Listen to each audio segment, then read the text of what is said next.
Ever since Mark Carney became Prime Minister 7 months ago, Canadian foreign policy has been almost exclusively trade policy. And Carney's time here in Abu Dhabi was a great example of that. Mark Carney is in the United Arab Emirates looking to boost business ties with the Gulf nation. It's part of his ongoing mission to reduce Canada's economic reliance on the United States. Carney met earlier today with the UAE's president. We're in Abu Dhabi, where the Prime Minister toured the biggest mosque in the country. When Mark Carney's plane descended toward Abu Dhabi, something subtle but unmistakable shifted in the air around Canada's place in global politics. He wasn't stepping into the United Arab Emirates with a ceremonial agenda or a routine diplomatic checklist. He arrived with a purpose, and the reception that greeted him made it clear the UAE understood it. What should have been a predictable foreign visit suddenly took on the feel of a moment that could tilt Canada's economic direction and alter the political balance across North America. The leadership waiting to receive him wasn't just welcoming a head of government. They were acknowledging someone they believed was worth investing in. Carney came to the Gulf with a simple idea reshaped into something much larger. Canada must reduce its dependence on the United States, and the only way to do that is by forging new partnerships with countries capable of reshaping entire sectors, not just adding polite signatures to trade documents. The UAE, with its immense sovereign wealth and its track record of transforming cities, ports, and energy networks, was exactly that kind of partner. From the moment Carney stepped off the aircraft, you could feel the ambition surrounding the visit. It wasn't loud, and it wasn't showy, but it carried weight, the kind that usually precedes decisions that change a country's trajectory.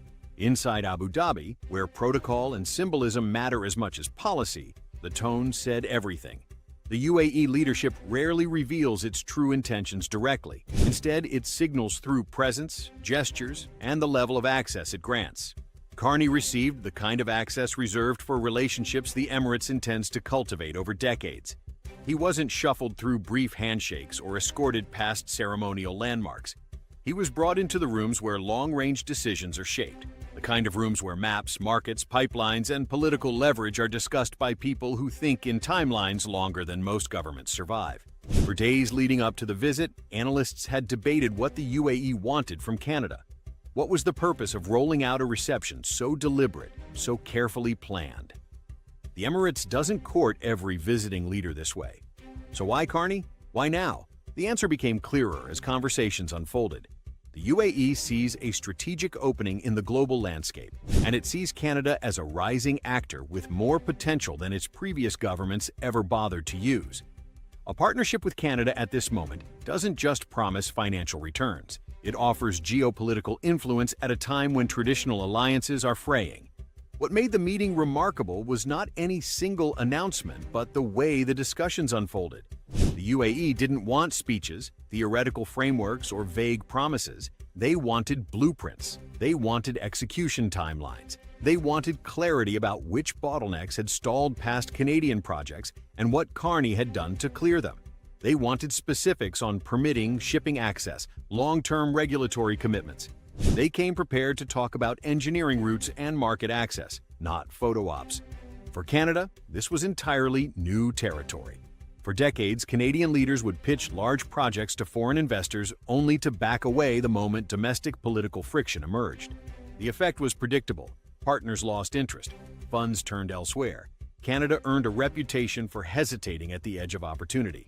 But Carney's government, deliberately, quietly, changed that reputation. He arrived in Abu Dhabi not with dreams, but with detailed proposals already past the political barriers that killed similar ideas in the past. It was the first time in years that a Canadian leader sat down with global investors and offered something that looked like serious ambition rather than polished talking points. Among the topics that drew the most interest was the possibility of a pipeline and export corridor stretching toward the northern coast of British Columbia. A project of this size would reshape Canada's role in global energy markets. It would give the country direct access to Asia and Europe without funneling everything through American ports. It would reduce the vulnerabilities created by Washington's unpredictable trade behavior, and it would require financing on a scale only a handful of countries on Earth can support, the UAE being one of them. The Emirates didn't treat the idea as speculation.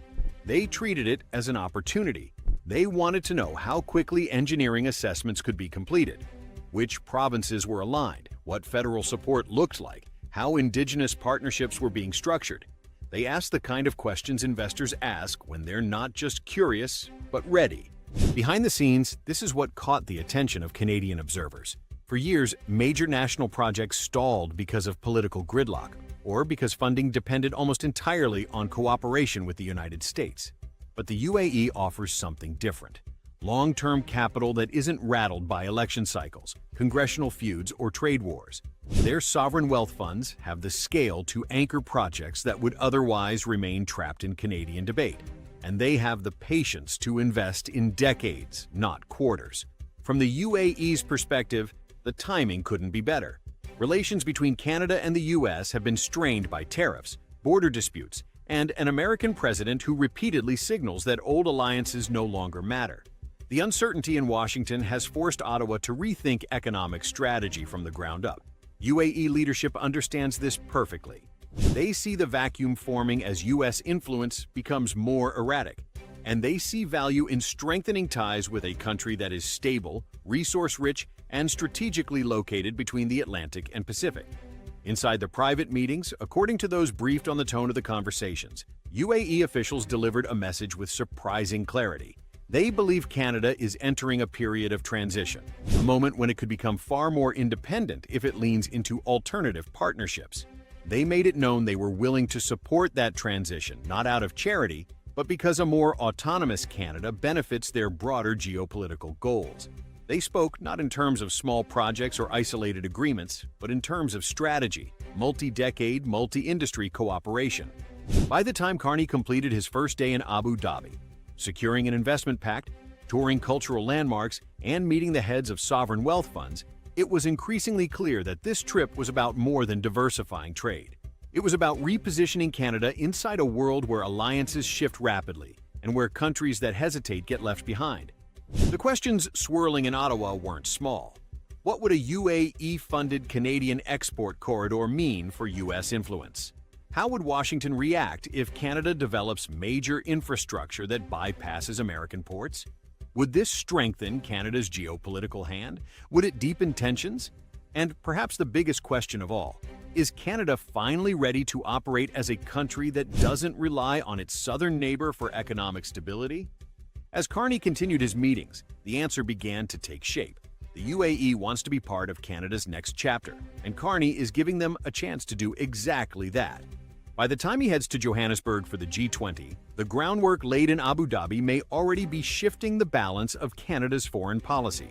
For the first time in years, Canada is signaling that it's willing to build, willing to partner, and willing to embrace scale. That willingness alone sends a message across global markets. This visit to the UAE is not the footnote many expected. It's the beginning of something bigger, the early architecture of a more independent Canada, shaped through strategic partnerships and anchored by investments large enough to alter national direction. In the long sweep of Canada's foreign relations, this moment may be remembered as the point when the country finally stopped hesitating and started building the future it always had the potential to claim. That's all for today. Thanks for watching, and we'll see you next time as this story continues to unfold.